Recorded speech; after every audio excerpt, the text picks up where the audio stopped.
সামনে যে আয়াতে কারিমা তেলাওয়াত করেছি সূরা মুলকের দুটো আয়াত, এই আয়াতকে সামনে নিয়ে আমার একটা পুরাতন ওয়াজ, যে ওয়াজ তখন ইউটিউব ছিল না, এই যে ইউটিউব তখন ছিল না, তখন আমার এই ওয়াজটা এটা সিডির মধ্যে ভিডিও করা হয়েছিল, সিডি। সে ওয়াজটা হলো তোমার হুঁশ নাই কি খান, এই ওয়াজ আপনার শোনেননি? অনেকে শুনছে হুঁশ নাই, কিন্তু হুঁশ নাই যে কিন্তু ওয়াজের শুরু না, ওটা আগে কিছু কিছু আছে, ওগুলো ওরা শোনেনি। খালি হুঁশ নাই কয় ওই সামান্য 20 মিনিট ওয়াজ শুনে এরা পাগল হয়ে মহাদেবপুরে প্রথম আমাকে দাওয়াত দিছিল এই হুঁশ নাই ওয়াজ শুনে। ওটা কিন্তু আমার বাড়ির খবর নাই, ওটা আমার ঠিকানা কোথায়, নাম কি, কোনো কিছু নাই। ওয়াজ আপনারা শুনবেন, আমার একটা পরিচয় নাই, খালি একটা পরিচয় আছে যে আমি ঢাকাত গেলাম, ঢাকার লোকেরা বললো হুজুর নামাজের ওয়াজ ঢাকাত করতেছেন, আপনার বাড়ি কোন জায়গায়? আমি বললাম বাড়ি তো আমার বগুড়া। তো বগুড়া সব লোক নামাজ পড়ে? আমি বললাম সবাই তো পড়ে না। তাহলে আগে বগুড়া তো ওয়াজ করেন, ঢাকা মারবে যাচ্ছেন কেন?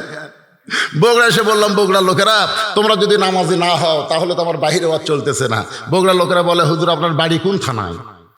আমি বললাম কাহালু থানায়। কাহালু সব লোক নামাজ পড়ে? আমি বললাম তা তো পড়েন, তাকে থানা ঠিক করেন। থানা ঠিক না করে আপনি এসপির কাছে যাচ্ছেন কেন? আগে থানা ঠিক করেন।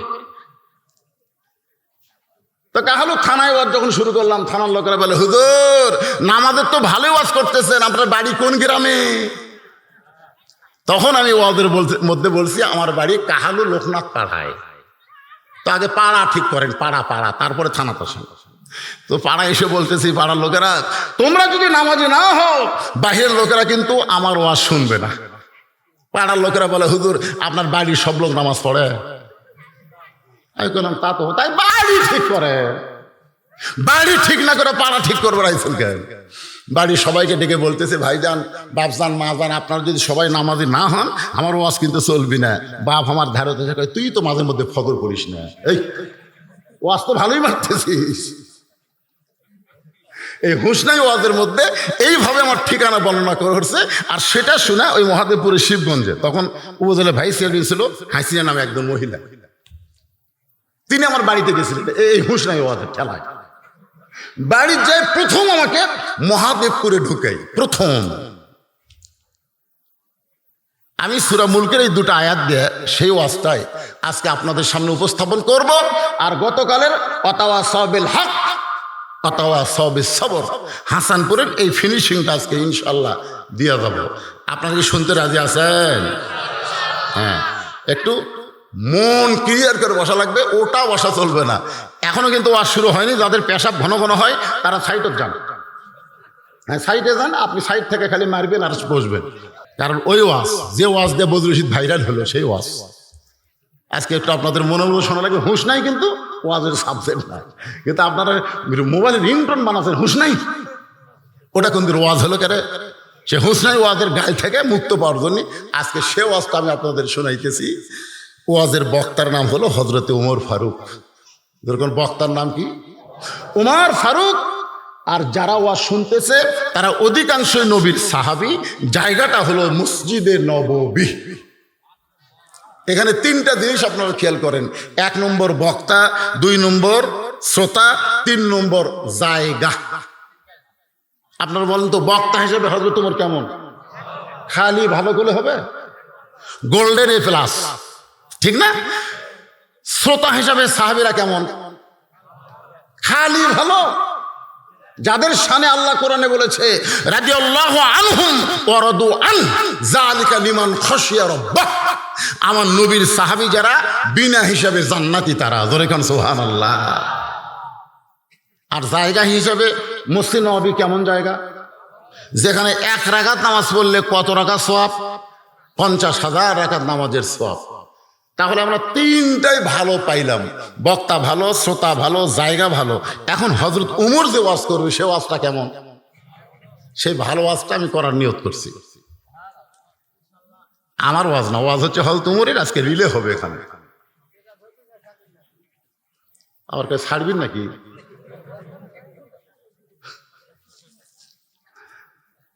শোনেন, এইরকম কথা বলা যাবে না তো। যেটা ধরবেন আপনারা বলেন তো শেষ বলে কোনো জিনিস আছে? শেষ বলে কোনো জিনিস আছে? নাই। কিন্তু যেটা ধরতেছি এটা আপনাকে বুঝা দিব। গতকাল আমি বলছি অতা সবেল হক অতা সবের সবর, এই কথা বলার পরে আমার মনে হলো হাসানপুরে যে আগামী পর্যন্ত বাঁচার তো গ্যারান্টি আমার নাই রে। তুই যে ওয়াদা দিলি এইটা চেরাক করে মারবো, যদি মরে যায় তাহলে জনগণ বলবে কে হুজুর ওয়াদা দিল হাসানপুরে চেরাক করে নাই। আমার খালি দোয়া করছে আল্লাহ আজকে চেরাকপুর পর্যন্ত আমার বেঁচাতো আল্লাহ, আমি যে ওয়াদা দিছি ওয়াদাটা যেন পূরণ করতে পারি। আমি গতকালের ওয়াদাও পূরণ করবো, আজকে যেটা ধরতেছি এটাও শেষ করবো। এতে যদি রাত 12:30 বাজে আপনাকে কোনো আপত্তি আছে নাকি? একজন হাত তুলছে, বাদ বাকি তোলে না। লিল্লাহে তাকবীর, হাত নামান। আল কোরআনের আলো সব জায়গায় জালো, খালি ঘরে ঘরে না, এ ঘরে ঘরে জ্বলাবে। এটা হলো আবু জেহেলের স্লোগান। আবু জেহেল বলতেছে মসজিদের মধ্যে কোরআন থাকলে আমার কোনো আপত্তি নাই, মাদ্রাসার মধ্যে কোরআন থাকলে আমার কোনো আপত্তি নাই, এইরকম কোরআনের মাহফিলে বক্তারা কোরআনের ওয়াজ করলে আমার কোনো আপত্তি নাই, কিন্তু বাংলার সংসদে আল্লাহর কোরআন চলবে না, এই জায়গায় আবু জেহেলের আপত্তি। জোরে কোন কথা ঠিক? স্লোগান দিবেন বাপের বাচ্চার মতন, বাঘের বাচ্চার মতন, সেই রকম। আমি যেগুলো আল কোরআন আলো সব জায়গায় জানো, কোনো জায়গা বাদ হবে না। আল কোরআনের আলো, কোরআন হাদিস যেখানে, দুনিয়ার মুসলমান আল্লাহর প্রশংসা। নবীর দরুদ পড়ে যখন ওমর ফারুক ওয়াজ শুরু করবেন, ওয়াজকে শুধু শুধু শুরু করা যায়? এটা আমি কি ওটাই ওয়াজ শুরু করছি? আগে আল্লাহর প্রশংসা, নবীর দরুদ পড়ে ওমর ফারুক যখন ওয়াজ শুরু করবেন, এমন সময় পিছন দিক থেকে একজন সাহাবী দাঁড়িয়ে বলতেছে, আমির আল মুমিনিন, আমির আল মুমিনিন, আপনার ওয়াজ করার দরকার নাই, আমি একটু ওয়াজ করবার চাই। কেবল ওয়াজ শুরু করবি মোশন লিছে, ইতিমধ্যে পিছন দিক থেকে একজন সাহাবী দাঁড়াইছে। ওই সাহাবী দাঁড়িয়ে বলতেছে, আমির আল মুমিনিন, আপনার ওয়াজ করার কোনো দরকার নাই, বরং আমি আজকে একটু ওয়াজ করবার চাই। সব সাহাবী উমর ফারুকের দিকে মুখ ঘুরাইয়া ওর দিকে মুখ করছে। কে রে, এ কে রে? কে রে? সাইদি সাহেব যেটা ওয়াজ করে সেটি বজলু সিদের খাওয়া আছে আপনার ঘর। মঞ্চে বসে সাইদি সাহেব ওয়াজ করতে, তার আমি পিছনটা বলছি, হুজুর আপনার ওয়াজ বন্ধ করেন, আমি ওয়াজ করবো। আমি কি ওয়াজ করব না জুতা খামো? কিন্তু আমাদের মতন তো সাহাবীরা এত অভদ্র না, ওরা হলো ভদ্র। ওমর ফারুক ওই সাহাবীকে কাছে ডাকলেন। অর্ধ পৃথিবীর খলিফা হযরত ওমর শুধু মসজিদের ইমাম বক্তা না, তিনি সেই সময় ছিলেন অর্ধ পৃথিবীর খলিফা। জোরে কোন সুবহানাল্লাহ। ওর ঘরে ডাকলে, আয়া। কাছে এসে বলতেছে, ভাইজান আমি ওয়াজ করব, খুতবা দেব, এই সময় তুমি বললে কি ওয়াজ করবে তুমি? এই সাহাবী হলো বেদুইন সাহাবী, কোন সময় নবীর সামনে বসে নাই। বেদুইন সাহাবী যারা পাহাড়ের গুহায় থাকতো, তারা নবী যখন আলোচনা করত, তারা দূরে বসে বসে নবীর ওয়াজ শুনতো। একটা সাহাবী ওকে চিনতেছে না। ওর ঘর বললেন, ঠিক আছে তোমরা ওয়াজটা শুরু করো। ও আল্লাহর প্রশংসা, নবীর প্রতি দরুদ পড়ে 3টা ওয়াজ করলেন। 1 নম্বর ওয়াজ হলো ইন্নী উহিব্বুল ফিতনা, আমি ফিতনাকে মহব্বত করি। 2 নম্বর ওয়াজ হলো ইকরাউল হক, আমি হককে পছন্দ করি না। 3 নম্বর ওয়াজ হলো আশহাদু মা লাম আরা, আমি না দেখা জিনিসের সাক্ষী মারি। সঙ্গে সঙ্গে ওসমান গনি বলতেছে, এই পাগল! কে বলতেছে? ওসমান গনি। বলার কারণ কে জানেন? আল্লাহ রাসূল বলেছেন, আমি যখন ইমাম থাকবো, আমার পিছনে যিনি থাকবেন তিনি আবু বকর। আবু বকর যখন ইমাম হবে, আবু বকর পিছনে যিনি থাকবে তিনি উমর। উমর যখন ইমাম হবে, উমর বরাবর পিছনে যিনি দাঁড়াবে তার নাম হলো ওসমান। ওসমান যখন ইমাম হবে, ওসমান বরাবর পিছনে যিনি দাঁড়াবে তার নাম হলো আলী। আলী যখন ইমামতি করবে, আলী বরাবর পিছনে। আর নবী বলেন না, সাহাবীরা বললেন, ইয়া রাসূলুল্লাহ, আলী যখন ইমামতি করবে, আলী বরাবর পিছনে কে দাঁড়াবে? রাসূল বললেন, মা ইয়ান্তিকু আনিল হাওয়া ইন হুয়া ইল্লা ওয়াহয়ুন ইউহা। সুবহানাল্লাহ বলে। কি ওয়াজ করলে তুমি? সঙ্গে সঙ্গে ওমর ফারুক বললেন, এজলেস ওসমান বস। আমি উমর যেখানে আছি সেখানে আপনি তো এরকম বলা উচিত না। আতিউল্লাহ ওয়া আতিউর রাসূল ওয়া উলিল আমরি মিনকুম, আল্লাহর আনুগত্য করো, নবীর অনুসরণ করো, তোমাদের আমিরকে তোমরা মানো। আমি যে আপনার আমির, আপনি কি আমারে মানেন? ওসমান গনি বলতেছে 100 বার মানি। তাহলে আপনি কেন দাঁড়ালেন? ওমর ফারুক বললেন, রে বেদুইন সাহাবী, তুমি যে 3টা ওয়াজ করেছো, এই 3টা ওয়াজ আমাদের জন্য মারাত্মক ওয়াজ। একজন মুসলমান কোনোদিন ফিতনাকে মহব্বত করতে পারে না, একজন মুসলমান কোনোদিন হককে অপছন্দ করতে পারে না, একজন মুসলমান কোনোদিন না দেখা জিনিসের সাক্ষী দিবার পারে। বরং তুমি তোমার ওয়াজ থেকে ফিরে আসো। বেদুইন সাহাবী বলতেছে, আপনি বোঝেননি, আপনি বোঝেননি, এই কারণেই আপনি বলতেছেন আমি খারাপ ওয়াজ করেছি। আমি খারাপ ওয়াজ করি নাই। সমস্ত সাহাবীরা বলতেছে, আমিরুল মুমিনিন এই বেয়াদবের সাথে এরকম না করে ওরে আপনি শাস্তি দেন।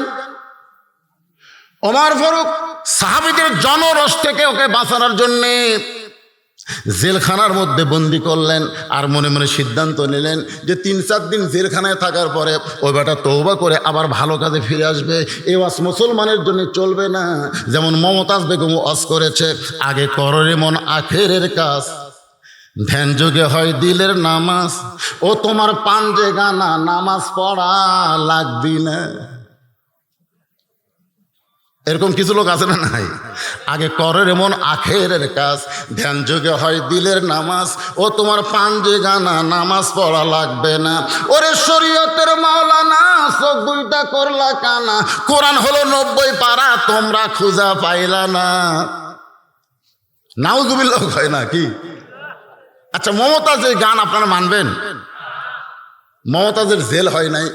ওমর ফারুক সাহাবীদের ঈমানের তেজ দীপ্ত দেখে ওই বেদুইন সাহাবীকে জেলখানার মধ্যে বন্দি করে চলে আসলেন গভীর রাতে এশার নামাজের পরে। এশার নামাজের পরে হয়তো ওমর যখন খাবার জন্য বসেছেন, খুব খেয়াল করবেন, যতক্ষণ পর্যন্ত ওমর ফারুক না খায় ততক্ষণ পর্যন্ত তার বিবি খায় না। ও মায়েরা বোনেরা যারা পর্দার অন্তরে আছেন, গতকাল আমি মেয়েদের স্বামী ভক্তির উপর ওয়াজ করেছি মা, আজকেও শোনেন, ওমর ফারুকের বিবি আব্দুল্লাহর মা যতক্ষণ স্বামী না খায় ততক্ষণ পর্যন্ত তিনি খান না। ওমর ফারুক যখন খায়, বউটা দূরে বসে দাঁড়ায় তৃপ্তি সহকারে দেখে। সুবহানাল্লাহ বলেন। কারণ দেখার মধ্যে মজা আছে, তো স্বামী খাচ্ছে বউ দেখতেছে, মজা নাই? জোরে কোন মজা নাই? কি মজা? ওমর ফারুক যতদিন খায় কোনোদিন বইয়ের খাওয়ার পাকের কোনো ভুল ধরেনি, বরং যতদিন খাইছে প্রত্যেকবারই কইছে মাশাআল্লাহ, সুবহানাল্লাহ, আলহামদুলিল্লাহ, এত সুন্দর। আর আমরা খাবার বসে খালি গোমা সাপের মতন খুশি, সামান্য একটু ভুল ফালি কাম, সামান্য একটু ভুল পারে। একদিন ওমর ফারুকের বিবি তাকে জবে রুটি করে দিছে আর হালুয়া করে দিছে, হালুয়ার মধ্যে কোনো মিষ্টি দেয়নি। মেয়ে মানুষের মনে নাই তো, হঠাৎ মিষ্টি জিনিসটা পড়েনি। ওমর ফারুক খাচ্ছের মধ্যে আলহামদুলিল্লাহ, আজকে এত সুন্দর হালুয়া। বিবি কই করে এত টেস্ট, দেখি আমি একটু টেস্ট করে দেখি তো আছে তো কিছু, যে মুখ দিয়ে দেখে চিনি দেয়নি, মানে মিষ্টি দেয়নি। তো বলতেছি আমিরুল মুমিনিন হুজুর, আজকে হালুয়া সবচাইতে খারাপ হয়েছে, এরপর আপনি প্রশংসা করলেন কেন? ওমর বললেন, বিবি রে, আমি আমিরুল মুমিন বাহিরে থাকবো, তোমার কাছে যখন আসবো তখন তোমার স্বামী হয়ে যাব।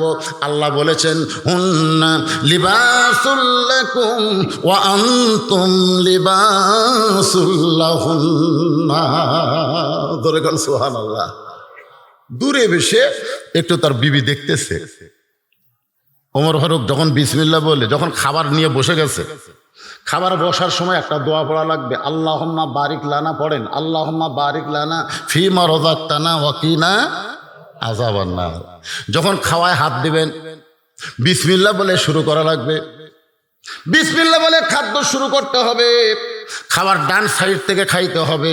ছোট ছোট ঘাস খাওয়া লাগবে, ছোট ছোট ছোট ছোট, হাঁসের মতন খাওয়া চলবে না, মুরগির মতন খাওয়া লাগবে। খুব খেয়াল করবেন, তবে খায় না, যা পাই তারপর এমন ভাবে ঢুকাই। মুরগিকে সেইভাবে খায় নাকি? হাঁসের মতন খাওয়া চলবে না, খাইতে হবে মুরগির মতন। মনে করবেন আপনি যখন খাদ্য খাচ্ছেন, এই খাদ্য আপনার না, আল্লাহ পাক রিজিক দাতা হিসেবে আপনার সামনে দিয়েছেন। আপনি যত চাবাবেন, যত চিবে চিবে খাবেন, আপনার দাঁতের ভিতর থেকে রস বের হবে, ওই খাদ্যের সঙ্গে ভিতরে ঢুকবে, ওইটাই আপনার জন্য হজমি জারত হয়ে যাবে। এজন্য হাঁসের মতো না, কার মতন? মুরগির মতন খাওয়া লাগবে। আমি ওয়াজের মধ্যে বলেছিলাম যে দুই বন্ধু মিলে একটা কাঁঠাল কিনছে 40 টাকা দিয়া। জোর করে কয় টাকা দিয়া? দুই বন্ধু মিলে কাঁঠাল কিনে 40 টাকা দিয়ে। তখন বলতে বিসি দেখা টাকার ভাগ। এর মধ্যে একজন বোকা, ওই আবার ওয়া খাই বিসি বার করে থই, আর চালাক যাই বলে না, বিসি দেখা যখন টাকার ভাগ, তুই বিসি বার কর্ম করে ওয়া সহ মারা দিছে। বিসিও খায়, ওয়াও খায়। কিছুক্ষণ পরে দেখা গেল বোকার দিকে 35টা বিসি, চালাকের মাত্র 5টা, মানে দুই একটা বেরো করছে। তখন বলে ভাই টাকা তো বেশি থেকে হবে। বলে তোর কয় টাকা? বলে আমি তো 5 টাকা খাচ্ছি ভাই, আমার 5 টাকা। তোর কয় টাকা? অনেক 35 টাকা। কে রে, তুই খালু বেশি বিসি কম, আমি খাইলাম কম বিসি বেশি, ব্যাপার কি?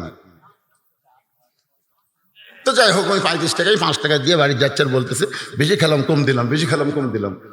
মানে সুদ খায়, ওই আসলে সুদ খায়। টাকা 100 110 টাকা নেয়। আবার যদি কারেন্ট সুদ হয় তখন বলে 1 সপ্তাহে ডবল দেওয়া লাগবে। কি কম? অল্প টাকায় বেশি লাভ, অল্প টাকায় বেশি লাভ, এই করে। এখন বিসি শহর ওয়া খাইয়া বাড়ির দিকে যখন রওনা দিয়েছে, বাড়ির কাছে আসতেই আসমানে কালো মেঘ করে, হঠাৎ মেঘের গর্জন। যেই মেঘের গর্জন শুরু হয়ে গেছে, ওর হলো নিম্ন চাপ। জোরে কোন কি চাপ? এখন বাড়ির পাশে আনাজকালা এলাকায় জালেঙ্গা দেয়, দেখবেন গ্রামের বাড়ির পাশে আনাজকালায় জালেঙ্গা লাগে। এই জালেঙ্গার তলে ওই বেটা কাম সারছে, কাম সাইরা চলে গেছে বাড়িতে। পানি হইয়া সব কিছু ধুয়ে ওখানে কাঁঠালি বিচি খালি চকচক করতেছে। বউ সকালবেলায় ডালার কাছে গিয়া দেখে কোনো তরকারি নাই। কি করবে? স্বামী ঘুম পাড়তেছে, এখন কোনো তরকারি নাই। দেখি তরকারি পাওয়া যায় কিনা আনাজ কালাই। জালেঙ্গার তলে গিয়া দেখে উপরে আনাজ কালাই না থাকলে কি হবে, নিচে এক ঠিপ কাঁঠালের বিচি। কাঁঠালের বিচিগুলো খুব খুশি হয়ে বাড়িতে নিয়ে এসে ওটা সিদ্ধ করে ভর্তা বানায়, ছানা বানায়, স্বামীর সামনে যখন দিছে, স্বামী বিসমিল্লাহ ছাড়াই 2 থালি খাচ্ছে। খাওয়ার পরে বলতেছে, বিবিরে এই সপ্তাহ তো মাসে কাঁঠাল কিনিনি, তুই কাঁঠালের বিচি কোথায় পালি? বউ বলতেছে, আল্লাহ শুকরিয়া আদায় করেন, আল্লাহ শুকরিয়া আদায় করেন। আল্লাহ করে দেয়, সাপ্পড় ফাড়ে দেয়, সাপ্পড় ফাড়িয়ে দেয়। বলে কোথায় পাইলি? বল। কই জালেঙ্গার নিচে। যেই কইছে জালেঙ্গার নিচে, সঙ্গে সঙ্গে উয়া কুয়া করতেছে। বউ কইল কি হয়েছে? বলি একই জিনিস কয়বার খাইলাম রে। যারা সুদের টাকা খাও তাদের অবস্থা কিয়ামতের দিন এরকম হবে। ধরে কোন কথা ঠিক না?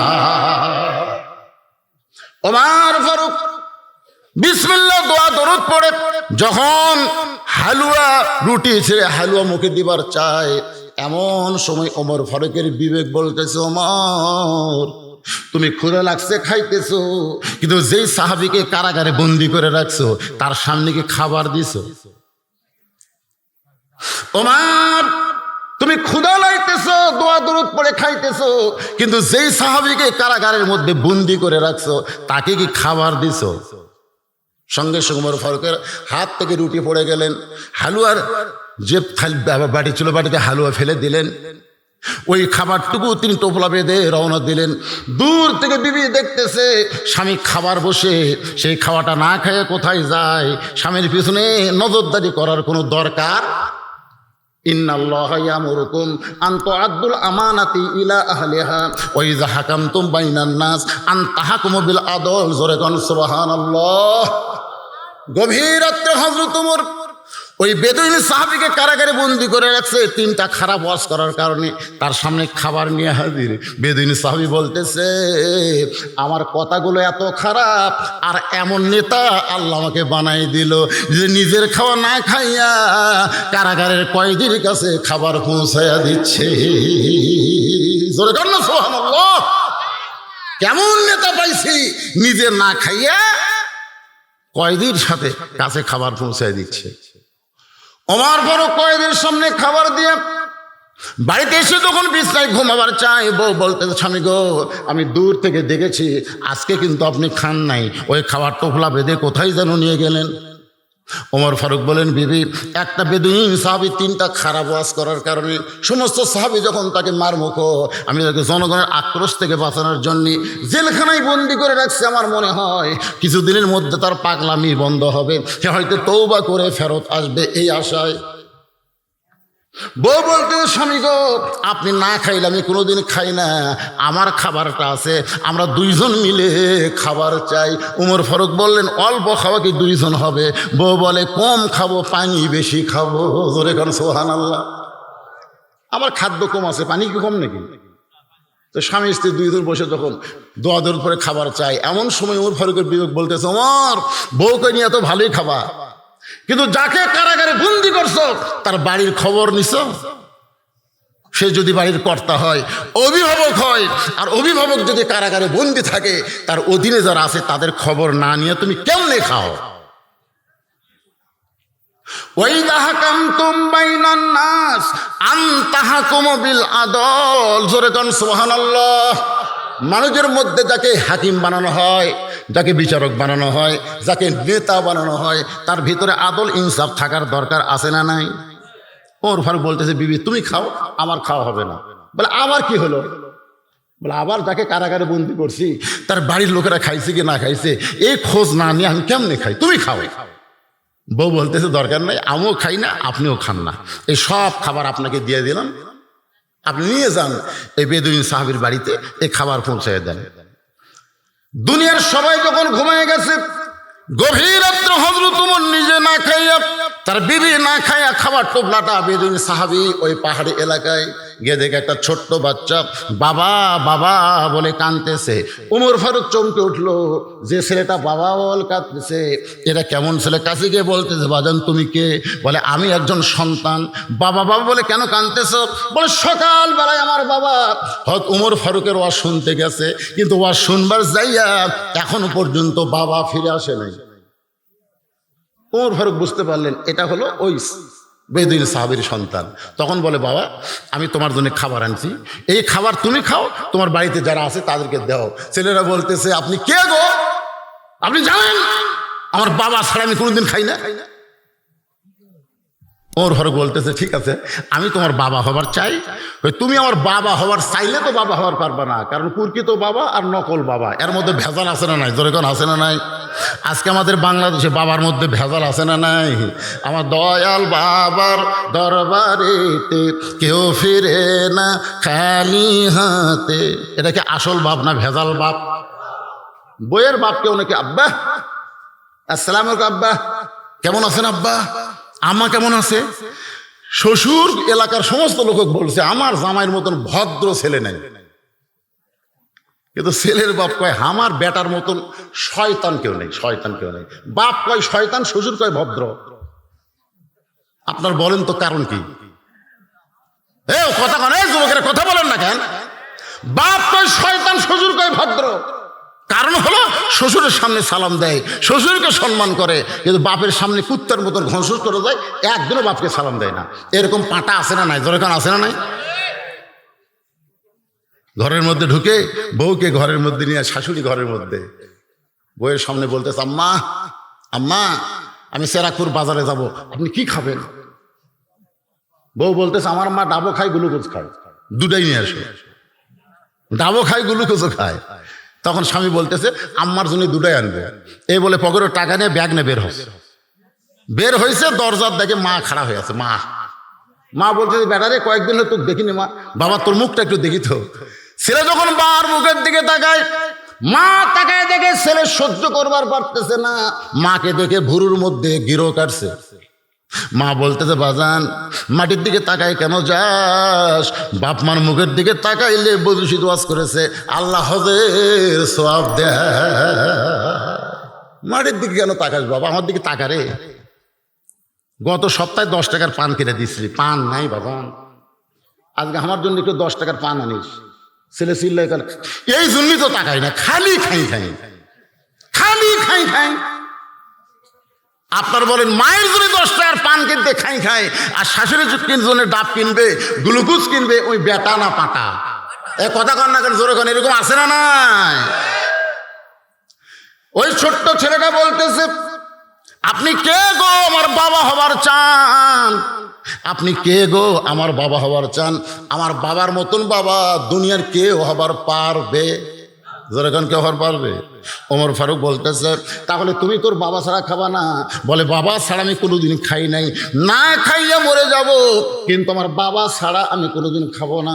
ওমর ফারুক ছেলেটাকে কোলের মধ্যে নিয়ে, বাজান অর্ধ পৃথিবীর খলিফা গভীর রাত্রে বেদুইন সাহাবীকে জেলখানার কাছে নিয়ে এসে বলতেছে, ওই দেখো তোমার বাবা। ছেলেরা খাবার টোপলা নিয়ে ওই বাবার কাছে গেছে। উমর ফারুক একটু আড়ালে আছে, দেখি বাপ বেটার মধ্যে কি গল্প হয়। সুবহানাল্লাহ খান। ছেলে চিল্লে বলে, বাবা খাঁচার মধ্যে বন্দি কেন? সকালবেলা হযরত উমর ফারুকের ওয়াজ শোনার জন্য রওনা দিলেন। আপনি শ্রোতা হয়ে ওয়াজ শেষ করে মোনাজাত করে বাড়ি যাবেন, খাঁচার মধ্যে বন্দি কেন? খাঁচার মধ্যে বন্দি। ময়না কথা কইছে। ময়না কি কইছে? ময়না কথা কইছে, রে কি হয়েছে বাবা, খাঁচার মধ্যে বন্দি কেন? ও বাবা, আমার কাছে ওই মানুষটা খাবার নিয়ে গেছিল বাবা, কিন্তু আমি খাইনি, তুমি ছাড়া তুমি কোনোদিন খাই না বাবা, এই জন্য এই মানুষটা জেলখানা পর্যন্ত আমাকে কান্দে করে নিয়ে আইছে বাবা। এই মানুষের মতন ভালো মানুষ দুনিয়াতে কেউ নাই বাবা। কি অপরাধ করেছেন বাবা? ওই মানুষের কাছে আমি বলবো, দরকার হলে হক উমর ফারুকের কাছে ওই মহান মানুষকে আমি নিয়ে যাব আমার বাবার মুক্তির জন্যে। বাবা মুস্কি মুস্কি হাসার বলে, উমর ফারুকের কাছে যাইয়া লাভ নাই, তোর বাবাকে যদি মুক্তি করবার চাস রে বেটা, তাহলে হযরত আলীর দরবারে যা। লিল্লাহে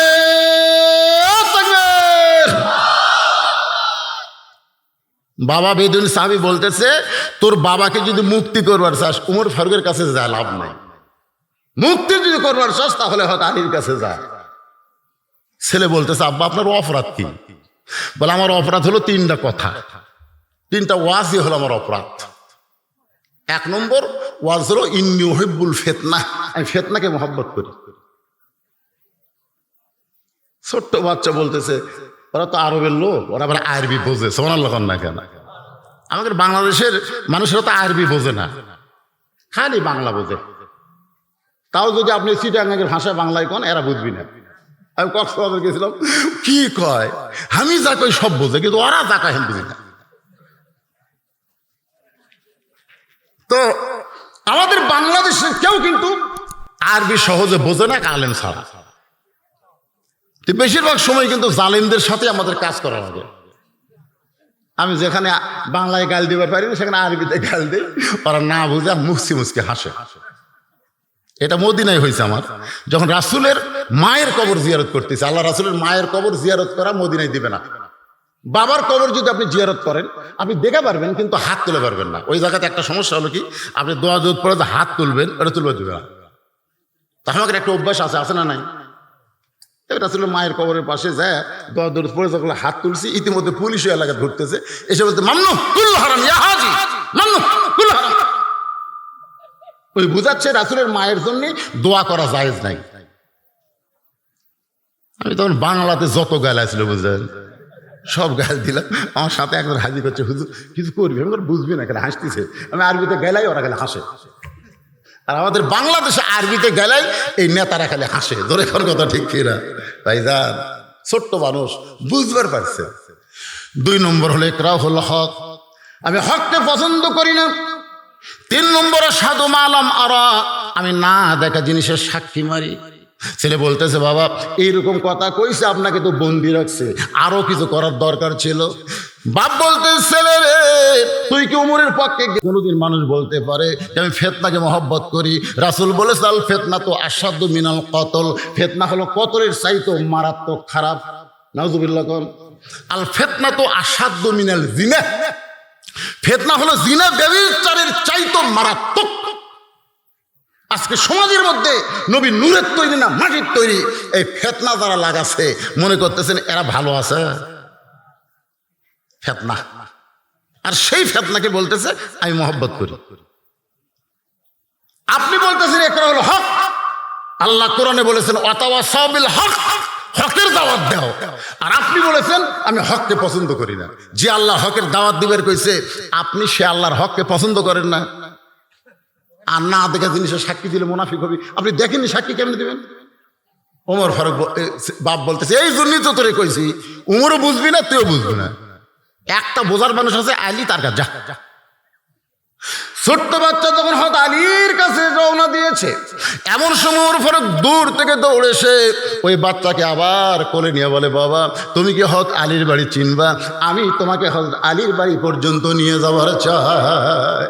বাচ্চাটা ওমর ফারুকের মুখের দিকে তাকায় বলে, আপনি কে গো? গভীর রাত্রে আমার জন্য খাবার নিয়ে গেছিলেন? আপনি কে গো? আবার যখন হক আলীর বাড়ি যাবার চাই, আপনি আমার কোলে করে নিয়ে যাবার চান, আপনি কে গো? ওমর ফারুক চোখের পানি বের করে মনে মনে কয়, আল্লাহ এত কিছু করার পরেও উমরকে জানো তুমি লাঞ্ছিত করো না। জোরে কান সুবহানাল্লাহ। ওমর ফারুক অর্ধ পৃথিবীর খলিফা হইয়া এত কিছু করার পরেও যেন লাঞ্ছিত না হয়, এই জন্য কাঁদতেছে। কান্দার কারণ হলো তাবারাকাল্লাযী বিয়াদিহিল মুলক ওয়া হুয়া আলা কুল্লি শাইইন কাদির। গোটা পৃথিবীর রাজত্ব কর্তৃত্ব মালিকানা কার হাতে? সমস্ত ক্ষমতার মালিককে। আচ্ছা, মাইকের সাউন্ড কি আপনারা ঠিক মতো শুনতে পাচ্ছেন? ঠিক আছে? তো হযরত আলীর দরবার পর্যন্ত গেছে। হযরত আলী বের হয়ে আইছে, বলতেছি, আমির আল মুমিনিন, এই বাচ্চাকে সাথে করে আপনি কেন? ওমর ফারুক বলেন, আলী খালি ওই মজলিসে তুমি থাকলি এক খাটাখাটনি হতো না। আমি ওমর যখন শুরু করতে চাইছিলাম, ওই মজলিসে ওসমান ছিল কিন্তু তুমি ছিল না। তুমি থাকলি আজকে এই পরিস্থিতি হতো না। সমস্ত ঘটনা যখন খুলে বললেন, তখন আলী বললেন, এই ছোট্ট বাচ্চার বাবা তো ঠিকই বলেছে, আপনি বুঝতে পারছেন না। ওমর ফারুক কি কি কি বললা? ঠিকই বলেছে তো, আপনি বুঝবার পারবে। ওমর ফারুক বলতেছে, খালি আমি একা ছিলাম না, শত শত নবীর সাহাবী ছিল। আলী বলতেছে, শত শত কেন, একা লক্ষ যদি থাকেন, বুঝবার যদি না পারেন। ওমর বলে, আলী তুমি কি বেদুইন সাহাবীর সঙ্গে বন্দী হওয়ার চাও? আলী বলতেছে, সাহস থাকলে বন্দী করেন। সাহস যদি আপনার থাকে তাহলে আমাকেও বন্দী করেন। এখন আপনার বলেন, আলী বলতেছে বেদুইন সাহাবী ঠিকই বলেছে, ওমর ফারুক বলতেছে, তুমি কি বেদুইন সাহাবীর সঙ্গে জেলখানায় বন্দী হওয়ার চাও? আলী বলতেছে, যদি আপনার সাহস থাকে তাহলে বন্দী করেন। ওমর ফারুক চিন্তা করলো যে একলা একলা না, সব সাহাবীকে তিনি ডাকলেন। সুবহানাল্লাহ বলেন। এর নাম হলো মজলিসুস শুরা। সমস্ত সাহাবী যখন একত্র হলো, ছোট বাচ্চার হাত ধরে হযরত আলী দাঁড়ায় আছে, বাচ্চা খালি বুকের উপর হাত মারতেছে। আলী যদি আমার বাপের সঙ্গে থাকে, তুই যত বড়ই উমর হ, আমার বাবাকে জেলখানায় বন্দি রাখতে পারবি? কারণ আলী খালি এলিমের দিক দিয়ে বড় না, সব দিক দিয়েই বড় হচ্ছেন হযরত আলী। ধরে কোন সুবহানাল্লাহ। আপনি তাকায় দেখেন, আমি চারটা কথা বলবো, চারটার দিকে তাকান। এক নম্বর হলো বাপ হিসাবে হযরত আলীর মতন শ্রেষ্ঠ বাপ পৃথিবীতে দুই আছে, দুই নম্বর কেউ নেই। আল্লাহ রাসূল নিজে আফসোস করে বলেছে, আমি বাবা হয়েছি ফাতেমার, বাবা হয়েছি কুলসুমা, জয়নাব, রোকেয়ার, কিন্তু জান্নাতি যুবকদের সর্দারের বাবা আমি নবী হতে পারিনি। আদম থেকে আমি নবী পর্যন্ত কোন নবীর সন্তান সবাই জান্নাতে যেতে পারে, কিন্তু জান্নাতীদের সর্দার হবে কেবলমাত্র আমার কলিজার টুকরা হাসান আর হোসাইন। এই হাসান হোসেনের বাবা যিনি, তিনি হলেন পৃথিবীর এক নম্বর বাবা। সুবহানাল্লাহ কয় না বারে? আচ্ছা, জুমার দিনে যখন ইমাম সাহেব আপনাদের শোনাই, সাইদুস শাবাবি আহলেল জান্নাহ হাসান হোসাইন রাদিয়াল্লাহু তাআলা আনহুমা, এ কথাকে আপনাদের বিশ্বাস হয়? কথা কয় না, বিশ্বাস হয়? প্রত্যেক জুমায় শোনাই কি শোনাই না? সমস্ত জান্নাতি যুবকদের সর্দার হলো হাসান হোসাইন। মেসি নেইমার না, এদের যুবকেরা কয়েকদিন পরে ফুটবল খেলালে পাগলা হবে। হাসান হোসেনকে এরা চিনি না। দুই নম্বর হলো আল্লাহ নবী বলেছেন, বাবা আদম থেকে আমি নবী পর্যন্ত সমস্ত নবীর বিবিরা জান্নাতি হতে পারবে, কিন্তু জান্নাতি নারীদের নেত্রী কোনো নবীর বিবি হইতে পারবে না। এমনকি আমার খাদিজাও পর্যন্ত জান্নাতি হবে, কিন্তু জান্নাতীদের নেত্রী হওয়ার পারবে না। জান্নাতীদের নেত্রী হবে আমার কলিজার টুকরা ফাতেমা। ওই ফাতেমার স্বামী যিনি, তিনি হলেন পৃথিবীর শ্রেষ্ঠ স্বামী। কয়টা গেল? আল্লাহ রাসূল বলেন তিন নম্বর, আলী আসাদুল্লাহিল গালেব। আলী হচ্ছে ইমান ইসলাম গালেব করার ব্যাপারে আল্লাহর সিংহ। সুবহানাল্লাহ বলেন। আল্লাহর কি সিংহ। 4 নম্বর হলো আনা মাদিনাতুল আলী বাবুহা, আমি হচ্ছে ইলমের শহর আর আলী হচ্ছেন তার দরওয়াজা। এই 4টা করলাম। 5 নম্বর হচ্ছে রাসূল বলেছেন আমি আলীকে মাঝে মধ্যে আল্লাহর কাছে দেখতে পাই। জোরে করে সুবহানাল্লাহ। সাহাবারা জিজ্ঞাসা করলেন ইয়া রাসূলুল্লাহ এটা কেমনে? রাসূল বললেন আলী নামাজ পড়ে যেমনি। জোরে করে সুবহানাল্লাহ। ইমানের দিক দাও আলী 8 নম্বর। ছোট বাচ্চা মাত্র 8 বছর বয়সে কোনো কিছু বোঝেনি, ইমান গ্রহণ করেছে। সুবহানাল্লাহ বলেন। হ্যাঁ, সেই হযরত আলী আমার বাবার পক্ষে ওকালতি করবে, দুনিয়ার কোন ওমর জেলখানায় আটকায় রাখতে পারবে? এখন কি হবে? হাজার হাজার সাহাবী মুসল্লির এসে হাজির। ওমর ফারুক বললেন রে সাহাবীরা, তোমাদের কথা মতো ওই বেদুইন সাহাবীকে আমি জেলখানায় বন্দি করেছি, কিন্তু আলী বলতেছে বেদুইন সাহাবী নাকি ঠিক বলেছে। এখন তোমরা বলো বেদুইন সাহাবীকে জেলখানায় বন্দি থাকবে না তাকে জেলখানা থেকে মুক্ত করব? সমস্ত সাহাবী বলতেছে আলী কেমনে ঠিক বললো? বেদুইন সাহাবীর কথাগুলো মারাত্মক খারাপ। মানুষ মুসলমান কোনোদিন ফিতনাকে মহব্বত করতে পারে না, মুসলমান কোনোদিন হককে অপছন্দ করতে পারে না, মুসলমান কোনোদিন না দেখা জিনিস সাক্ষী দিবার পারে না। আলী শুধু বললেই হবে না, এটা আমাদেরকে বুঝায়া বলতে হবে। সুবহানাল্লাহ। আলী বলতেছেন আগে ওই সাহাবীকে মুক্ত করে নিয়ে আসেন, মুক্ত করে নিয়ে আসেন, আমি তার পক্ষে ওকালতি করতেছি, সে যে ওয়াজ করে সে ঠিক ওয়াজ করেছে। সুবহানাল্লাহ কন না কেন? এখন আপনাদের কাছে একটু চিন্তা ভাবনার বিষয় যে কিভাবে ঠিক, আসলে ঠিক না বেঠিক, আমরা উমরের দিকে থাকবো না আলীর দিকে যাব? না না না, এভাবে একজন করলে হবে না। তো আলীর দিকে যাবেন না, আমরা কোনো দিকে যাব না, আমরা যাবো আল্লাহর দিকে। জোরে কোন কথা ঠিক না? যেই দিকে রাসূল আছে। কারণ কোন মানুষের পক্ষে আমাদের হওয়া চলবে না। তো আজকে বাংলাদেশের যত দল চলতেছে একটা মানুষের দল, এটা বঙ্গবন্ধুর দল, এটা জিয়াউর রহমানের দল, এটা এরশাদ চাচার দল। কিন্তু প্রকৃত মুসলমান যারা হবে তারা উমরেরও দল করবে না, আলীরও দল করবে না, তারা কেবলমাত্র আল্লাহ রাসূলের দল করবে। জোরে কোন কথা ঠিক? এই কোরআন কি বলে? এই কোরআন কি বলে? আমরা সে কোরআন থেকে ফয়সালা নিব। কোরআন যদি উমরের পক্ষে যায় আমরা উমরের সঙ্গেই থাকবো, কোরআন যদি আলীর পক্ষে যায় আমরা আলীর সঙ্গে থাকবো, তথা বেদুইন সাহাবীর সঙ্গে থাকবো। এই ওয়াজটা করতে গেলে খুব বেশি সময় লাগবে না বাজান। কেবল বাজতেছে 11টা 20। কত বাজে? 11টা 20। আমি যখন স্টেজে আইছি তখন থেকে এ পর্যন্ত মাত্র 1 ঘন্টা 25 মিনিট ওয়াজ হচ্ছে। গতকালের অতাসবিল হক অতাসবিল সবর তো বাদে আছে, আমি সব ওয়াজ করবো, কিন্তু আমার উপর একটা দায়িত্ব দিছে যে ওরা কলম তুলিছে, এখনো সাদ হয়নি, কয়েক চালানে ভিত দিছে। আমি মাদ্রাসার ওপর থেকে সব ওয়াজ শুনছি, মোর্শেদ আর মর্তুদার সব ওয়াজ শুনছি। আজকের ওয়াজটাই শুরু করছে এই মাদ্রাসাকে কেন্দ্র করে। ধরে কোন কথা ঠিক কিনা? আমি মনে করছিলাম আজকে একটা দানের পাহাড় হয়ে যাবে, আমি সেই ঘরটায় তাই মনে করছিলাম যে আজকে চেরাক করে আমি আলো দেখতে পাবো, কিন্তু আপনার কাছে চেরাক আছে কিন্তু আলো নেই। এইরকম দান সদকা করে এই মাদ্রাসা বিল্ডিং কিভাবে হবে, এই মাদ্রাসা চলবে কিভাবে? আপনারা চেরাকপুরের কারা কারা আছেন একটু হাত তোলেন তো দেখি, যারা চেরাকপুরের। রে ওয়াজ তো আমি শোনাবো রে, অসুস্থ মানুষ তাও ওয়াজ করতেছি। এই কয়টায় হাত চেরাকপুরে, এই কয়টায় হাত? আচ্ছা হাত নামান তো দেখি, হাত নামান। ও ধরে আছে না? চেরাকপুরের বাহিরে যারা তারা একটু হাত তুলে দেখে যা, চেরাকপুরের বাইরে। আচ্ছা ঠিক আছে, হাত নামান। চেরাকপুরের লোকেরা কেন ঢোকেনি? ওই সাইডে দেখেন গল্প করতেছে, ওই সাইডে যা দেখেন গল্প করতেছে। চেরাকপুরের লোকেরা কেন ঢোকেনি? কারণ এরা জানে আমরা হলাম মেজমান, আর যারা বাহির থেকে আইছে তারা হলো মেহমান। আমরা যদি ঢুকি তাহলে ওদের বসার জায়গা হবে না, এই জন্য আপনাদেরকে বসতে দিয়ে ওর আশেপাশে দাঁড়া আছে।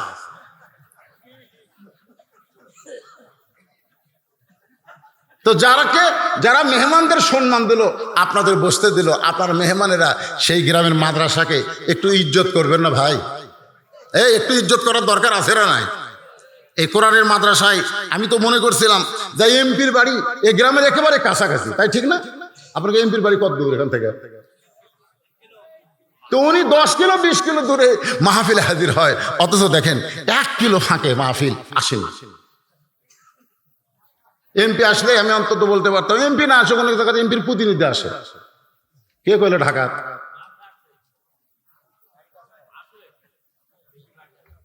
গতকালই তো দেখা হয়েছিল আমার সাথে। না, ওনাকে বলতাম ভাই এরা কলম তুলিছে, আপনি ছাট করার টাকাটা অন্তত অনুদান হিসাবে দেন। হ্যাঁ দেয়, আজকে আসেনি কি করি এখন? আপনাকেও কি ছাদের টাকা দেওয়া লাগবে? আমি ছাদের টাকা চাচ্ছি না, আমি ছাদের টাকা চাচ্ছি না। এ উঠলো কে রে? দূরে উঠলো কে রে? আল্লাহ, তোমার কোরআনের মাদ্রাসার জন্য আমি জনগণকে উদ্বুদ্ধ করতে গিয়ে কিছু চাচ্ছি। এই মুহূর্তে যারা মাজা তুলবে, আল্লাহ তুমি সবই পারো। আল্লাহ, আমার একটা সবচেয়ে ছোট ভাই, আমার সবচেয়ে ছোট ভাই, আমার সবচেয়ে ছোট, আমার বড় একটা আছে হেডমাস্টার, আমার ছোটটা কলেজের প্রফেসর, একটা সবচেয়ে ছোট ওটা কলেজের প্রফেসর। আমাকে বলতে ভাই আমার মাজা গেছে, ভাই আমার মাজার হাড় নাকি ক্ষয় গেছে, আমি তো আর বসে থেকেও ঠিক মতো পারি না, খাড়া হয়েও তো নামাজ পড়ে পারি না, রুকু সেরে দাও ঠিক মতো করে পারি না, সবচেয়ে ছোট, ওর মাজার হাড় ক্ষয় লাগলো। আমি চিন্তা করলাম এইরকম কিছু বেয়াদবি হয়তো করছে না। কোরআনের জন্য যখন আমি কিছু বলতেছি তখন আপনি মাজা তুলতেছেন, ওই মাজার উপর আল্লাহ আন্দারা কোপ দিবি না, আন্দারা কোপ। আপনি ঘুমের মধ্যে আছেন, ওই ঘুমের মধ্যে আচ্ছাতের মার দিয়ে দেবি, আপনি সকালে উঠতে মাজা খাওয়া হয় না কেন? আল্লাহ আমার কোরআনের সাথে গাদ্দারি করছি। হাজার হাজার সাহাবী, সমস্ত সাহাবী ওমর ফারুকের পক্ষে, যার কারণে বেদুইন সাহাবী ঢুকেছে জেলে। ধরে কোন কথা ঠিক কিনা? আর ওই ছোট্ট বাচ্চা তার বাবাকে বাঁচাতে চাই, উকিল হয়েছে হযরত আলী। এবার ওমর ফারুক বলতেছে, আলী রে, বেদুইন সাহাবীকে নিয়ে আসার পর আপনি কি করবেন? বলে তার মুখে আবার নতুন করে ওয়াজ শুনতে চাই। বেদুইন সাহাবীকে জেলখানা থেকে মসজিদ নববীর ভিতরে আলী বলতেছেন, এতগুলো মানুষের মধ্যে ওয়াজ করেছেন, কিন্তু আপনার ওয়াজ বোঝার মতন একটা শ্রোতাও নাই। খালি ওয়াজ করলে হবে না, ওয়াজটা বুঝতে হবে। ধরে কোন কথা ঠিক কিনা? আমি এখানে কোনো সাহাবীকে খাটো করতেছি না। এই যে কোরআন শরীফ আপনারা শুনতে আইছেন ভাই, এই কোরআনকে লক্ষ্য করে আল্লাহ বলেছেন ইন্না নাহনু নাযালনা যিকরা ওয়া ইন্না লাহু লাহাফিজুন। কোরআনকে আমি জিকির হিসাবে নাজিল করেছি, কোরআন হেফাজতের দায়িত্ব কার? আরো জোরসে বলুন। এতগুলো মানুষ কথা কয় না কেন? জোরসে বলুন, আরো জোরে। আপনারা বলতো মসজিদ কার? হেফাজতের দায়িত্ব কার? না না, যদি মসজিদ এশার নামাজের পরে তালা না লাগায় আর ফজর আইসা দেখে মাইক নাই, তাহলে আপনারা বলেন তো, যত মুসল্লি, সমস্ত মুসল্লি দোষ কার দিবে? আল্লাহ দিবে না মসজিদ দিবে? তুই তালা মারলি না কেন? মুয়াজ্জিন তো বলতে পারে আল্লাহর ঘর, আল্লাহ হেফাজত করবে। মুয়াজ্জিন এটা বলার সাহস পাবি? কারণ মুয়াজ্জিন জানে আল্লাহ ঘর, কিন্তু হেফাজত দায়িত্ব আল্লাহ হামাক দিতে পারে। তো কোরআন আল্লাহ হেফাজত করবি, বাংলাদেশের মাটির নামে এসে আল্লাহ হেফাজত করবি না, কোরআন ওয়ালাদের দিয়ে আল্লাহ কোরআন হেফাজত করবি। ধরে কোন কথা ঠিক কিনা? আপনি কি মনে করছেন? অনেকে কয় হুজুর আগুনে সব পুড়ে গেল, হুজুর আল্লাহর কোরআন পড়িনি। এটা ভুয়া কথা, এটা ভুয়া কথা। আওয়ামী লীগের সময় ওই যে 5ই মে হেফাজত ইসলামের নামে দোষ দিল না, যারা কোরআন পুড়ে ফেলে দিল। আসলে কোরআন পড়ে, কাগজের কোরআন পুড়বে না কেন? কাগজের কোরআন কি? এই যে দুটার মাথায় পাগড়ি দেওয়া হলো, এই দুইটা যে জাগির নিছে, বাড়ির থেকে খাবার দিয়েছে, যে ওস্তাদরা পড়াইছে, আপনারা যারা মাদ্রাসায় সহযোগিতা করতেছেন, আপনারা এই কোরআন হেফাজতের দায়িত্ব আল্লাহ পাক আপনাদের হাতে দিয়েছে। জোরে করে কথা ঠিক কিনা? ভাইজান বুঝতে হবে, দিয়ে দাও, বাকি ওয়াজ করি, যাই যা পারেন দেন। আমি যেভাবে কইছি তারপরে আদায় যখন এরকম হয়েছে, বোঝা গেল আপনারা ওই দামি গাড়ির যাত্রী। দেখবেন দামি বাস ঢাকার যায়, ওই বাসের টিকিট কিন্তু বাসের মধ্যে বিক্রি হয় না,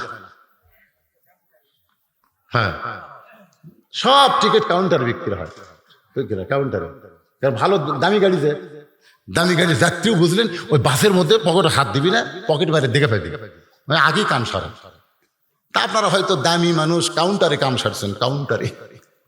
এই বাসের মধ্যে হয়তো আপনারা দান সৎকার করেন না। তাছাড়া মাদ্রাসার দোতলা হলো কিভাবে?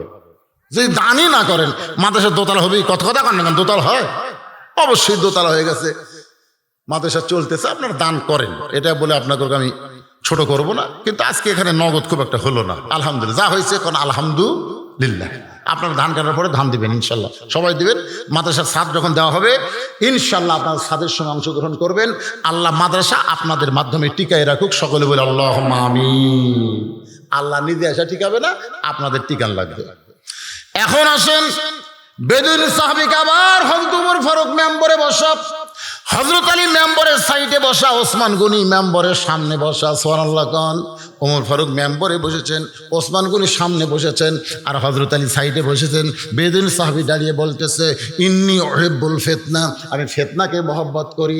আলী বলতেছে, ঠিকই বলেছে, ফিতনাকে মহব্বত করার অর্থ হলো এই দুনিয়ার ফিতনা। কি বুঝতেছেন?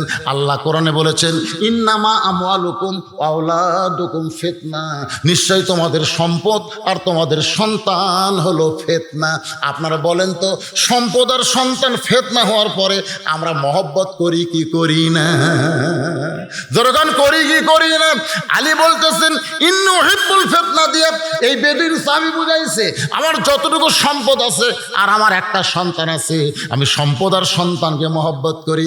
আপনারা কোরআনের চাইতেও সম্পদকে মহব্বত করলেন। যার পকেটে 500 টাকা আছে সে কিন্তু দিলেন না। কেন দিলেন না? কারণ বাপ মা মরে গেছে, কবরে যা হয় হোক, কোরআনের জন্য টাকা চাইছে, আমি দিব না, কারণ টাকাকে আমি মহব্বত করি। এই জন্য বলেছে আমওয়ালুকুম, তোমাদের সম্পদকে তোমরা মহব্বত করো, তোমাদের সন্তানকে মহব্বত করো। মহব্বতের কারণে তোমার সন্তান নষ্ট হয়ে যাচ্ছে। এই সামনে বসলো, দেখলাম এই যে ছেলেরা দেখেন, ছোট্ট একটা বাচ্চা হাতে মোবাইল নিয়ে বারবার খালি টিভি মারতেছে। এই সম্পদ ওর হাতে, কিন্তু আপনি সন্তান সম্পদ দিয়ে নষ্ট করে দিয়েছেন। এই একটা মোবাইল সম্পদ দিয়ে আপনি সন্তানকে নষ্ট করে দিলেন। এরপরও সম্পদ আর সন্তানকে আমরা মহব্বত করি। ওমর ফারুক কান্দের বলে, আলী রে, বেদুইন সাহাবী যখন বলেছে তখন আমরা শুধু শাব্দিক অর্থ দেখেছি রে আলী, কিন্তু কথাগুলোর ভিতরে ঢুকে দেখি নাই। ভিতরে ঢুকে দেখতে পাই আমরা সমস্ত সাহাবী বুঝতে পারি নাই, তুমি আলী যা বুঝেছ। দরকার না? সুবহানাল্লাহ। আলী বলতে চাই, এই 2 নম্বর ওয়াজ কিরা? বেদুইন সাহাবী বলে, 2 নম্বর ওয়াজ হলো ইকরা হলো হক, আমি হককে পছন্দ করি না। আল্লাহ বলেছেন, তাওয়াসাউ বিল হক, তোমরা হকের দাওয়াত দাও। ওমর ফারুক বলতেছে, আলী ভাই এখানে কি করবেন? আলী বলতেছেন, জাআত সাকারাতুল মাউত হাক্কুন, মৃত্যু সবার জন্য হক, মৃত্যু সবার জন্য সত্য। এরপর আপনারা বলেন তো, আমরা কেউ মৃত্যু পছন্দ করি? কথা কন না কেন? মৃত্যু পছন্দ করি? এক মানুষ বুঝলেন 2 মণ একটা বস্তা লিয়া মাথাত লিয়া যাওয়ার পারতেছে না, রাগ করে বলতেছে, আল্লাহ আমাকে উনি মরণ দেয়, এই বোঝা আমি টানবার পারতেছি না, আমি এখনই মরবার চাই। আজরাইল সে বলতেছে, ভাই আমি আসছি রে। কয় না রে পাগলা, মরবার চাও মানে? আর বস্তার তুই কান্দ মাথাত লিয়া আর বাড়ি পর্যন্ত দিয়ে এই বস্তা মাথাত লিয়া মরার কথা কইছি, আসল কথা না। এখন স্বামী অসুস্থ, বউ যে বলতেছে, আল্লাহ স্বামীর রোগ হামাক দাও, আমার রোগ স্বামীর দাও, স্বামীর রোগ হামাক দাও, আমার রোগ স্বামীর দাও। স্বামী কয়, কে রে, মরার সময় এত ভালো কথা কোস কেন রে? বউ কয়, তুমি এত তাড়াতাড়ি মরবা কেন? ওই মৃত্যুটা আল্লাহ হামাক দে। স্বামী কয়, আল্লাহ যাই হোক মরে যাচ্ছি, কিন্তু একটা ভালো বউ থেকে যাচ্ছি, আল্লাহ তুমি তার হেফাজত করো। রাত্রে একটা আইডিয়া করে বুঝলেন, দড়ি ছিল বারান্দাত খাবার গেছে, যার দিকে চিটা লালির পাল্লে, ও সিলভারের পালের তলা চিটা লালি এত নিচে গেছে, ওর দিবা হাত পায় না, ওই দূর করে দেই, মাথা ঢুকেছে লালির পাশে, কিন্তু পাল্লার মাথা ছাড়ে না, ওই ছোট ছোট সিংহের মধ্যে আটকে গেছে। এখন আইডিয়া বুঝছেন, গোয়াল ঘোরা বাদ দিয়া যে ঘরে স্বামী স্ত্রী শুয়ে আছে ওই ঘরের মধ্যে ঢুকছে, মানে মুখ ঢেকে গেছে। আইডিয়াটা আরে কি করবি, করে ঢুকছে। বসিলে বলতেছে, বাবা আজরাইল, ও বাবা আজরাইল, করতেছে, ও যে আমার স্বামী অসুস্থ, ও কি ধরো, আমার নাম ধরো না। স্বামী চেতন কয়, বউ কি হয়েছে?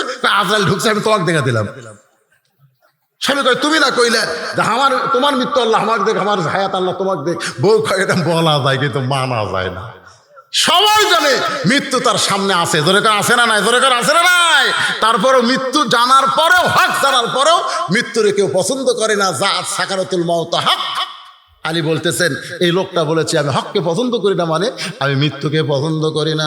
ওমর কান্দে, সাহাবীরা কান্দে, আর বলে আলী রে, তুমি যদি আজকে না বুঝাই দিতে আমরা শাব্দিক অর্থের মধ্যে থাকতাম, আমরা তো তাফসীর বুঝতাম না। এবার হযরত ওমর বলে আলী রে, এই লোকটা মারাত্মক ওয়াজ করেছে 3 নম্বর। বলে 3 নম্বর কি ওয়াজ করছে? ওয়াজটা হলো আশহাদু মা লাম আরা, আমি না দেখা জিনিসের সাক্ষী দেই।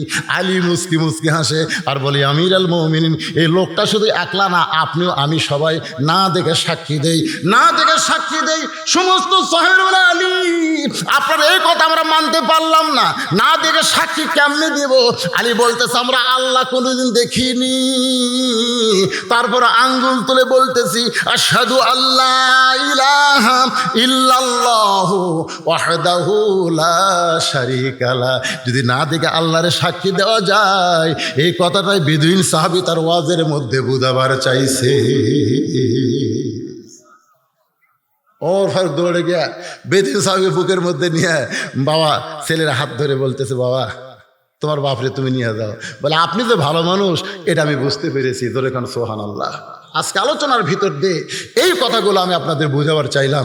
এই যে কোরআনের ওয়াজ আপনারা শুনতেছেন ভাই, বুঝ মোতাবেক আমল করবেন। বুঝ না বুঝে যেন আমল করেন না, না বুঝে আমল করলে বিপদে পড়বেন।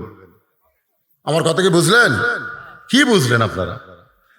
এখন কারা কারা মাগরিব এশা নামাজ পড়েনি? আমি সব মাহফিলে বলি, আমি কখনোই বলি না যে মাগরিব এশা কারা কারা পড়েননি। ওয়াজ শুনতেছেন, এখন রাত 12টা বাজতেছে, একটু হাত তুলে বলেন তো কারা কারা মাগরিব এশা পড়েননি। আমি এ কথা কোনোদিন বলি না, বলি না, কারণ আপনারা পড়েননি,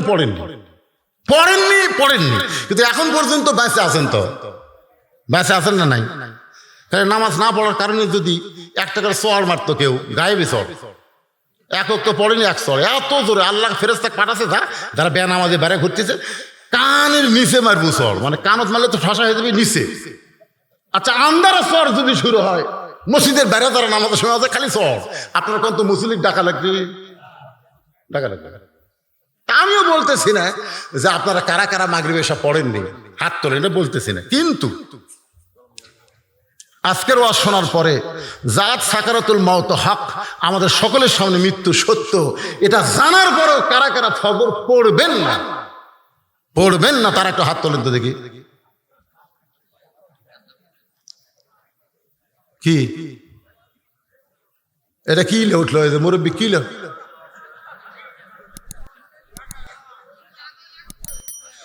আপনি ওটি আদায় করতেছেন? মাশাআল্লাহ রে, খুব করে উঠছে, আলহামদুলিল্লাহ। আসলে কিছু লোক মাদ্রাসার এত হিতাকাঙ্ক্ষী, তারা এই টাকা বাড়ি বাড়ি যায় আপনাদের কাছে হাত তেলাই করে করে আদায় করতেছে। করেন এরকম করা লাগবে না, আপনারা আপন ইচ্ছাই দিবেন। যারা বাকি দিলেন, শোনেন, বাকি দিলেন, এরকম আমাকে এক হুজুর কইছে, হুজুর আপনারা তো বাকি বহু তুলে দিয়ে দেন, কিন্তু আদায় করতে কি ঠেলা জানেন? আমি বলে কি ঠেলা ভাই? বলে এক লোক 2 মণ ধান দিছে। কয় মণ? 2 মণ ধান দিছে। তো এখন হাবিজ সাহেব ছাত্র লিয়ে একদিন গেছে, ভ্যান লিয়া ছাত্র লিয়ে গেছে, যা বলতেছে এখন চাচার বাড়ি যাচ্ছে, তো চাচা দেখবে বলছে হাবিজ তো গ্রুপ লিয়ে আসছে, গ্রুপ মানে ছাত্র গ্রুপ। তো ছোট্ট একটা বাচ্চা বলছে যে দরজার ঠোকা মারলি, তুই দরজা খুলে বলবি আসসালামু আলাইকুম হুজুর, আব্বা তো বাড়িতে নাই। বেশি কিছু দান করবার না পারে, কিন্তু দিবার আছে। এখন হুজুর যাই কেবল দরজার ঠোকা মারছে, ওই ছেলে এসে আসসালামু আলাইকুম হুজুর, আব্বা কইলো আব্বা বাড়িতে নাই। মানে ছোট মানুষ আর মুখ ফসকে বাইরে হয়ে গেছে, তা আব্বা কইলো আব্বা বাড়িতে নাই। আমি সব চিন্তা করি, বাড়ির থেকেও যে ব্যক্তি কয় নাই, তাহলে আজকে দিবি না রে, আজকে দিবি না তো ফেরত যাই। ফেরত গেছে 7 দিন পরে আবার আইছে, ওই বেড়া ঘুরতেছে, আজ আর বাড়িতে থাকেনি, ওই বাহিরে ঘুরতেছে। চাচা আসসালামু আলাইকুম। তো মুরব্বি কয় ওয়ালাইকুম। চাচা 2 মণ ধান দিবার চাইছিলেন? চাইছিলাম তো, চাইছিলাম। আমরা না দিলে মাদ্রাসা চলবি? তো চাচা এত গরম হতেন কেন? সময় মতো আসা লাগবি না? আমি ধান বিক্রি করে সাইজ করে সব ধান বিক্রি করে ফেলে দিছি, তারপর আসছেন। তখন মনে মনে কয় চাচা একদিন আসছিলেন, কিন্তু আপনি থাকাই খাচ্ছেন নাই, আজকে আসছি গরম দেখাচ্ছেন, বেচা খাচ্ছেন, তাহলে কি আমরা ফেরত যাবো? না, এই সকিনার মাও, তোমার কি কোনো ধান আছে? তখন বউ বলতেছে, আমি কাঁড়া কিছু ধান দিচ্ছি, কাঁড়া কাঁড়া ওদের ইয়ে দিলে বাড়াবে, সেট থেকে যাও, কি করবা, না দিলে মাদ্রাসা চলবি। হুজুর আর পারতো না, ওর থেকে 2 বস্তা ধান নেন, আয়সা ভাই কুলিয়া ধরছে, মাদ্রাসা থেকে কুলিয়া ধরছে, বকরির লাদি বাঁচতেছে, হাতির বাঁচতেছে। আমি কই, হুজুর খবর কি? আসেন হুজুর, তুলে দিয়ে গেছেন, দেখি। আল্লাহ কোরআনে বলেছে, লান তানালুল বিররা হাত্তা তুনফিকু মিম্মা তুহিব্বুন। তুমি যদি ভালো ধানগুলো বেচা পারো, দান করবার চাইছো 2 মণ, সবচাইতে ভালো ধান মাদ্রাসার জন্য রেখে দাও। জোরে কোন কথা ঠিক কি না? বাকি তোলার ঠেলা আছে ভাই রে। এই জন্য আমি কইছিলাম নগদ 100 টাকা কোরআন শরীফ দেন, 50,000 টাকা পাওয়া যেত। আজ পর্যন্ত বাংলাদেশের কোনো জায়গাতে আমি কোরআন শরীফ চাইয়া পাইনি, এরকম নাই। কিন্তু আজকে সেরাক করে অপমান হলাম। আল্লাহ, কাছি মাসি শেষ সময় বাকি দিবে যে করলাম, বাকি দেন, নগদ যখন হলো না বাকি কি হবে না? হাই রে পাগলারা, এমন কথা যে আপনি কেশিয়ার বুঝলেন আর মানুষের হুজুর।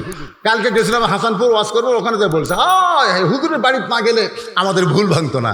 আপনাকে হুজুর বলে দেখুন, আপনার বাড়িতে না গেলে ওখানে মানুষজনের মধ্যে বলতে যে আমাদের ভুল ভাঙতো না। আমার মনে করতাম হুজুর এতগুলো টাকা লেগে কি করে? আপনি নাম লিখে দেন, মাওলানা বজলুল রশিদের মাদ্রাসা, খালি লেখা সার্চ দেবেন, তাহলে দেখতে পাবেন যে আমি এই 1 বস্তা 2 বস্তা সিমেন্টের টাকাটা খাওয়া। মসজিদ, মাদ্রাসা, এতিমখানা, 200 জায়গা সব আপনাকে এই ওয়াজের টাকা, যে টাকা আমাকে দেন, এই টাকা দিয়ে আমি এতিমখানা মাদ্রাসা চালাই। 1 টাকা 1 বস্তা 2 বস্তা টাকা, আমার তো টাকা দেওয়ার সময় এমনি 2-3 হাজার কম দেয়, তাহলে কয় বস্তা হলো? কথা বল না, এটা কি অন্য বক্তা? টাকা না নিলে দামও না, টাকা না নিলে গাড়ি স্টিয়ারিং ঘুরবি না। 17 বছর আমার ঠকাছেন, উপরে খালি 500 টাকা, ভিতরে খালি 10 টাকা, এইরকম মোটা করে দিয়ে হুজুর হুজুর কম দেয়নি হুজুর। 17 বছর আমি ঠকেছি, খালি আপনাকে কথা বিশ্বাস করে। এখনো একটু গুনালেই খোয়ালেই তাও দেওয়ার সময় কয়, হুজুর মাদ্রাসা দেখেন, হুজুর আপনি কতদূর ছাড় দেবেন? দেও বাবা, তোমাকে বিবেচনা করে যতদূর পারো কম দেও। দেখা গেল 5 বস্তা কম দিয়েছে, তাহলে ওটা কি হলো? হ্যাঁ, এটা বজলুল রশিদ ভাই, আমাকে আপনাকে কোনো টেনশন করার দরকার নাই। আমি আপনাদের জন্য মাদ্রাসার জন্য চাইলাম, যতদূর পারলেন দিলেন, আলহামদুলিল্লাহ। আল্লাহ সবাইকে কবুল করুক। ইস্তেগফার করেন, ফজরের নামাজ আমাদের জামাতের সঙ্গে আদায় করতে হবে। আস্তাগফিরুল্লাহ রাব্বি মিন কুল্লি জামবিন ওয়া তুবু ইলাইহি লা হাওলা ওয়ালা কুওয়াতা ইল্লা বিল্লাহিল আলিয়্যিল আযীম। আল্লাহুম্মা আমিন। আল্লাহুম্মা আনতাস সালাম ওয়া মিনকাস সালাম, তাবারাকতা ইয়া যাল জালালি ওয়াল ইকরাম। আয় আল্লাহ তাআলা, আল্লাহ তোমার নবীর ঘর এতিম মাদ্রাসা চিরাগপুরের মাহফিলে আমি গুনাহগার, রহমতের দরজায় ফকির হয়ে দোকানে হাত তুলেছি। আল্লাহ আমার সঙ্গে হাত তুলে আমিন আমিন যারা করতেছে, আল্লাহ তাদের সকলকেই তুমি কবুল করে নাও। আল্লাহ আল্লাহ, সেই সন্ধ্যা থেকে পর্যন্ত তোমার কোরআন হাদিস কিনে যে আলোচনা হয়েছে, আল্লাহ যদি ত্রুটি হয়, ভুল হয়, মাফ করে দাও। আল্লাহ যা হাদিয়া মঞ্জুর করো। সোনার মদিনায় নবী পাকের রওজা মুবারকে আল্লাহ কবুল করে নাও। তামাম আম্বিয়াই কেরাম, আসহাবে কেরাম, তাবিনী কেরাম, তাবা তাবিনী কেরাম, তামাম পৃথিবীর মাটির নিচে যত মুমিন মুমিনা শুয়ে আছে, আল্লাহ সকলের আরওয়াহ পরে হাদিয়া কবুল করো। মাবুদ, আমরা যারা হাত তুলেছি, আমাদের জনম দুঃখনী মা বাবা যাদের কবরের ঘরে চলে গেছে, আল্লাহ মেহেরবানি করে মা বাবার কবরকে জান্নাতের টুকরা বানিয়ে দাও। আমাদের দাদা দাদি, নানা নানি, আত্মীয় স্বজন যারা কবরবাসী হয়েছে, কবরবাসীদের আল্লাহ তুমি মাফ করে দাও। এ মাদ্রাসাকে কিয়ামত পর্যন্ত কবুল করো। এ মাদ্রাসার জায়গা জমি দিয়া আজকে যারা কবরে চলে গেছে, আল্লাহ মাদ্রাসার ওসিলায় তাদের কবরকে জান্নাতের টুকরা বানিয়ে দাও। মাবুদ, এই মাদ্রাসায় আজকে নগদে বাকিতে যারা দান করে দিল, আল্লাহ সকলের দানকে জান্নাতের বিনিময়ে কবুল করে নাও। আল্লাহ আমার মা বোনেরা পর্দার অন্তরালে বসে ওয়াজ শুনেছে, দান করেছে, আল্লাহ মা বোনদেরকে কবুল করো। আমি অসুস্থ, আল্লাহ আমার সঙ্গে অসুস্থ হয়ে যারা হাত তুলেছে সবাইকে সুস্থতা দান করে দাও আল্লাহ। আল্লাহ গোটা বাংলাদেশের প্রতি রহমত বরকতের দরজা খুলে দাও আল্লাহ। যে দেশের পাখি আকাশ দিয়ে উড়ে গেলে পায়খানা করে মাটিতে পড়লে একটা গাছ হয়ে যায়, সেই দেশে দুর্ভিক্ষ হবে এটা কখনোই আমরা বিশ্বাস করি না আল্লাহ। আল্লাহ তোমার আসমানি গজব থেকে, বালা থেকে বাংলাদেশকে তুমি হেফাজত করো আল্লাহ। আল্লাহ আমাদের সকলের প্রতি রহম করো আল্লাহ। কে কোন নিয়তে হাত তুলেছে আল্লাহ সকলের নেক নিয়ত নেক আশাকে আল্লাহ তুমি কবুল করো। যেদিন আমাদের মৃত্যু হবে দিনটা যেন জুমার দিন হয়, মাসটা যেন রমজান মাস হয়, ইমানের সাথে ইজ্জতের সাথে যেন আমরা বিদায় নিতে পারি আল্লাহ কবুল করেন। মাদ্রাসার ম্যানেজিং কমিটির সভাপতি, সহসভাপতি, মাদ্রাসার সেক্রেটারি, মাদ্রাসার কেশিয়ার, মাদ্রাসার দাতা সদস্য, আল্লাহ মাদ্রাসার মহতামি, মাদ্রাসার ওস্তাদ, মাদ্রাসার তালবে ইলম, যে দুই ধরনের মাথায় পাগড়ি পরানো হলো আল্লাহ সকলকেই তুমি কবুল করো আল্লাহ। সুবহান রাব্বিকা রাব্বিল ইজ্জাতি আম্মা ইয়াসিফুন ওয়া সালামুন আলাল মুরসালিন আলহামদুলিল্লাহি রাব্বিল আলামিন বিরহমাতিকা ইয়া আরহামার রাহিমিন। আসসালামু আলাইকুম ওয়া রাহমাতুল্লাহি ওয়া বারাকাতুহু।